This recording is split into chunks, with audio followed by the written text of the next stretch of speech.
বিশ্বকবি রবীন্দ্রনাথ ঠাকুরকে অপমান, তার জেরে পুরুলিয়ায় বিজেপির বিক্ষোভ মিছিল চলল।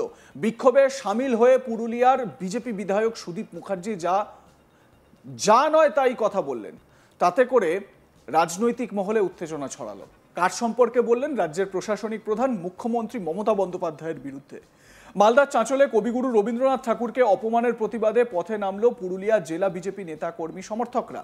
বুধবার সকালে পুরুলিয়ার বিজেপি বিধায়ক সুদীপ মুখার্জির নেতৃত্বে পুরুলিয়া শহরে জেলা স্কুল মোড়ে একত্রিত হয়ে রবীন্দ্রনাথ ঠাকুরের ছবি নিয়ে শহর জুড়ে মিছিল করেন বিজেপি নেতাকর্মীরা। পরে সদর হাসপাতাল মোড়ে একত্রিত হয়ে অবস্থান বিক্ষোভ দেখান তারা। দেখুন সেই মিছিলের ছবি।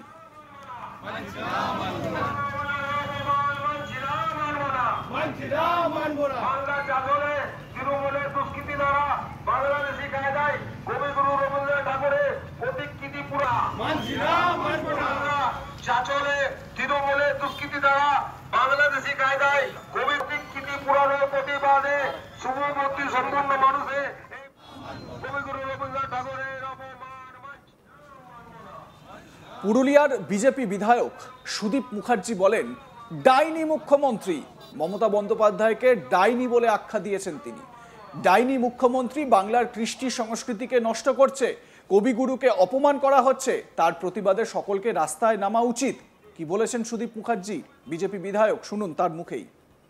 কবিগুরুকে যেভাবে অপমান করা হয়েছে, তার যে আমাদের হৃদয়ে কবিগুরু, যার গাওয়া গান জাতীয় সঙ্গীত, যার সৃষ্টি দিয়ে বাঙালি গর্ব করে, ভারতবর্ষ গর্ব করে, তাকে যেভাবে অপমানিত করা হয়েছে, বাংলার কৃষ্টি সংস্কৃতি, ভারতবর্ষের কৃষ্টি সংস্কৃতিকে যেভাবে জেহাদি দ্বারা আক্রমণ করা হচ্ছে, এবং এই ডাইনি মুখ্যমন্ত্রী যেভাবে বাংলার ভবিষ্যৎ নষ্ট করছে, বাংলার সংস্কৃতি কৃষ্টি সব নষ্ট করছে, তার বিরুদ্ধে প্রতিবাদ আমরা বাংলা তথা ভারতবর্ষের সমস্ত মানুষকে বলতে চাই, নিজের সংস্কৃতি রক্ষার স্বার্থে, ভবিষ্যৎ প্রজন্মের ভবিষ্যৎ রক্ষার স্বার্থে সমস্ত মানুষ এখন এই জেহাদি সরকারের বিরুদ্ধে, এই জেহাদি দলের তৃণমূল কংগ্রেসের বিরুদ্ধে সমস্ত মানুষ এক হয়ে পথে নামুন, প্রতিবাদ করুন। এ বিষয়ে জেলা তৃণমূল রাজ্য নেতা সৌমেন বেলথরিয়া জানান, বিজেপির উচ্চ নেতৃত্ব থেকে সকলের কালচার একই। তারা বুঝতে পেরেছে আগামী বিধানসভা নির্বাচনে তাদের ডাল গলবে না, তাই তারা এই ধরনের কথাবার্তা বলতে শুরু করেছে। সৌমেন বেলথরিয়া তৃণমূল নেতা কি বলছেন শুনুন। বিজেপির এটাই সংস্কৃতি। আজকে যদি আপনারা দেখেন যে তাদের একদম শীর্ষ স্তর থেকে শুরু করে প্রত্যেকজন নেতারই তারা যে সংস্কৃতিতে কথা বলেন, যে ভাষায় কথা বলেন, সেটা আমরা সকলেই এর আগে দেখেছি, তাই এটা নতুন কিছু না। আর এখন যেটা হচ্ছে যে তারা বুঝতে পেরেছে যে এই 26-এর নির্বাচনেও তাদের ডাল গলবে না পশ্চিমবাংলায়, তাই তারা আজকে এই ধরনের কথাবার্তা বলতে শুরু করেছে। কারণ আজকে বাংলার মানুষ রায় আগেই দিয়ে দিয়েছেন এবং চতুর্থবারের জন্য আবার আমাদের মাননীয় মুখ্যমন্ত্রী মমতা বন্দ্যোপাধ্যায় মুখ্যমন্ত্রীর আসনে বসতে চলেছেন। আমার সহকর্মী সত্যজিৎ ব্যানার্জি তার প্রতিবেদনে কি জানাচ্ছেন শুনুন। কবিগুরু রবীন্দ্রনাথের অপমানের প্রতিবাদে সারা রাজ্য তোলপাড় হয়েছে এবং বিক্ষোভের সুর শোনা যাচ্ছে প্রধান বিরোধী দল বিজেপির গলা থেকে, এবং বিজেপির পক্ষ থেকে কর্মসূচি নেওয়া হয়েছে রাজ্যের প্রত্যেকটি জেলায় এবং প্রত্যেকটি ব্লক স্তরে বিক্ষোভ কর্মসূচি। এই কবিগুরু রবীন্দ্রনাথ বাঙালির যিনি গর্ব, বাংলার যিনি গর্ব, সারা দেশের গর্ব, তার অপমানের যে বিক্ষোভ, তাকে অপমান করার জন্য যে বিক্ষোভ কর্মসূচি, সেই বিক্ষোভ কর্মসূচি গ্রহণ করা হয়েছে। আমরা পুরুলিয়া জেলায় কোথাও দেখছি যে বিজেপি বিধায়কের নেতৃত্বে হচ্ছে, কোথাও বা ব্লক নেতৃত্বের তত্ত্বাবধানে হচ্ছে, কিন্তু বিক্ষোভ কর্মসূচি হচ্ছে। কোথাও দেখা যাচ্ছে মুখ্যমন্ত্রী মমতা বন্দ্যোপাধ্যায়ের কুশপুত্তলিকা দাহ করতে, আবার কোথাও দেখা যাচ্ছে স্লোগানের মাধ্যমে বিক্ষোভ কর্মসূচি পালন করতে। বুধবার পুরুলিয়া জেলার পুরুলিয়া শহরে পুরুলিয়ার বিজেপি বিধায়ক সুদীপ মুখোপাধ্যায়, তিনি তার নেতৃত্বে একটি মিছিল বের করেন বিজেপির পক্ষ থেকে, এবং এই রবীন্দ্রনাথকে অপমান করার প্রতিবাদে।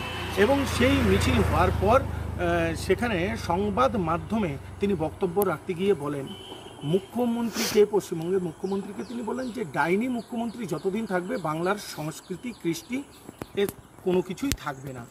এবং এই মন্তব্যের জেরে রাজনৈতিক কোলাহল শুরু হয়েছে পুরুলিয়া জেলায়। রাজনৈতিক এই বিতর্কে তৃণমূল কংগ্রেসের যিনি প্রাক্তন জেলা সভাপতি ছিলেন সৌমেন বেলথরিয়া তথা বর্তমানে তিনি পশ্চিমবঙ্গ রাজ্য তৃণমূল কংগ্রেসের তিনি রাজ্য তৃণমূল কংগ্রেসের নেতৃত্ব তিনি জানিয়েছেন যে বিজেপির এই যে কালচার সেটি নিচুতলা থেকে উঁচুতলা পর্যন্ত, এবং আগামী 26-এর যে বিধানসভা, সেই 26-এর বিধানসভায় বিজেপির ডাল গলবে না।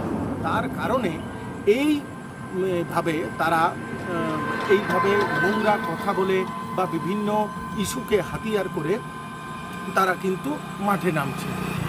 তিনি বলতে চেয়েছেন যে আগামী যে 26-এর বিধানসভা নির্বাচন, সেই বিধানসভা নির্বাচনে বিজেপির যে কটা আসন আছে সে কোটাও থাকবে না।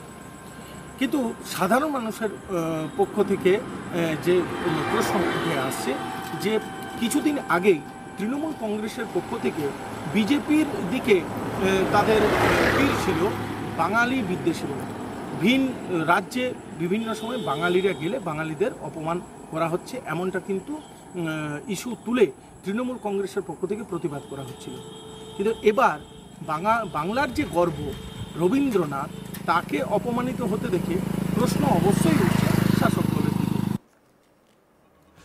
বিজেপি বিধায়কের তরফে বা এদের বিজেপি নেতাকর্মীদের তরফে যে মিছিল, সেটা কিসের জন্য? রবীন্দ্রনাথ ঠাকুরের ছবি যে পোড়ানো হয়েছে মালদা কলেজে, তার বিরুদ্ধে।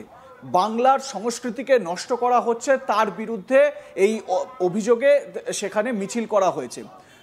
তাহলে এই মিছিল থেকে বা এই কর্মসূচি থেকে যখন একজন জনপ্রতিনিধি, একজন বিধায়ক, তিনি যে কোনো দলেরই হতে পারেন, একজন বিধায়ক তিনি রাজ্যের মুখ্যমন্ত্রীকে যখন এই ধরনের কটু কথা বলছেন, ডাইনি বলে অপবাদ দিচ্ছেন বা ডাইনি বলে খোঁচা দিচ্ছেন, তাহলেও কি সেই সংস্কৃতি নষ্ট হচ্ছে না?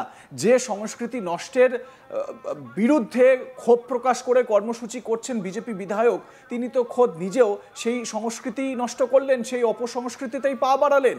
বিজেপি বিধায়ক সুদীপ মুখার্জি কি বলেছেন মুখ্যমন্ত্রীকে, শুনুন আর একবার।